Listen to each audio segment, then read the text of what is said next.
Bonjour et bienvenue dans cette nouvelle édition de notre stratégie d'investissement. L'inflation obstinément élevée et le resserrement monétaire particulièrement agressif sont les principaux défis auxquels est confrontée l'économie mondiale en ce début de second semestre.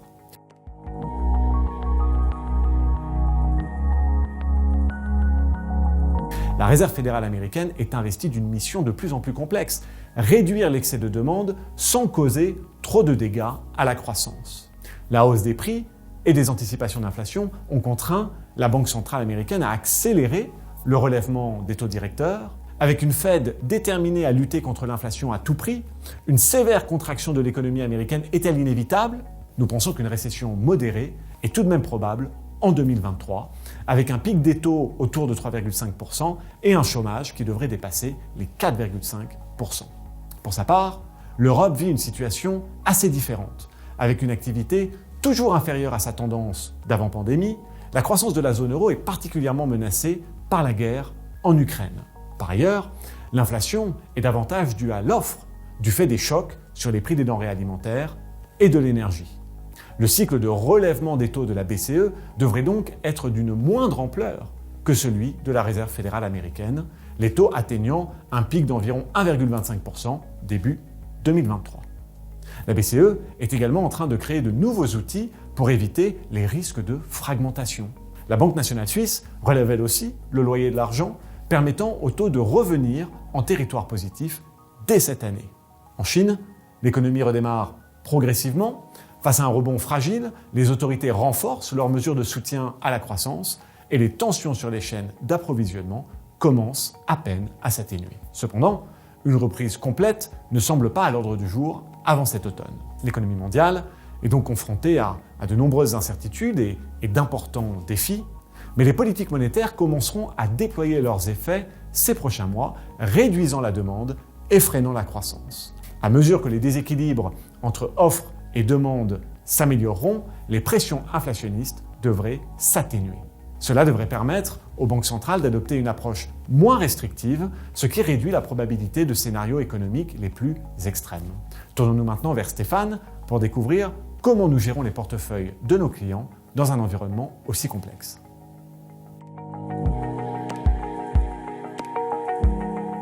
Les perspectives d'investissement se transforment sous l'effet de 4 forces. Le resserrement de la politique monétaire, que Samy vient d'évoquer, la guerre en Ukraine, les perturbations de l'activité économique en Chine et une certaine instabilité politique et sociale au niveau mondial. Ces dynamiques signifient que la volatilité va perdurer. Nous conservons donc un positionnement de portefeuille équilibré avec un accent sur des actifs de qualité qui permettent de générer des rendements solides.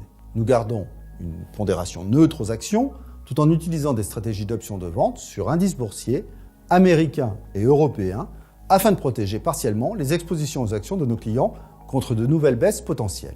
Nous avons reconduit ces couvertures afin de conserver des profils de rendement asymétriques sur des marchés plus volatiles. Nous continuons de privilégier les actions de qualité et de style valeur. Sur le plan sectoriel, nous surpondérons l'énergie, la finance, l'industrie, les matériaux, le secteur minier, ainsi que la santé et les services publics. Nous avons récemment augmenté notre exposition aux valeurs chinoises au détriment des marchés émergents au sens large, misant sur la réouverture progressive de la deuxième économie mondiale. Au sein de nos expositions obligataires, nous privilégions les emprunts souverains et le crédit d'entreprise de qualité qui présentent de moindres risques de défaut et de liquidité. Sur le marché des changes, la force du dollar américain devrait se poursuivre sur fond de resserrement des conditions financières mondiales. En revanche, nous avons réduit l'exposition à la livre sterling en raison de la détérioration de la balance des paiements au Royaume-Uni. Nous surpondérons toujours un panier diversifié de matières premières, notamment les métaux industriels, l'énergie et l'or, afin de protéger les portefeuilles de nos clients contre une inflation élevée. L'environnement d'investissement actuel contraste fortement avec les cycles des 3 dernières décennies. Les marchés intègrent de nouveaux risques. Les défis géopolitiques, économiques et sociaux sont de taille. Ils auront des répercussions durables. Dans un contexte aussi exigeant, une approche prudente est indispensable. Mais c'est aussi le moment d'investir activement et de saisir des opportunités tactiques, notamment en matière de durabilité. La transition énergétique s'accélère à mesure que le tissu économique se transforme. La volatilité actuelle permet de repositionner les portefeuilles pour bénéficier de cette transition dans les années à venir. Merci beaucoup pour votre attention.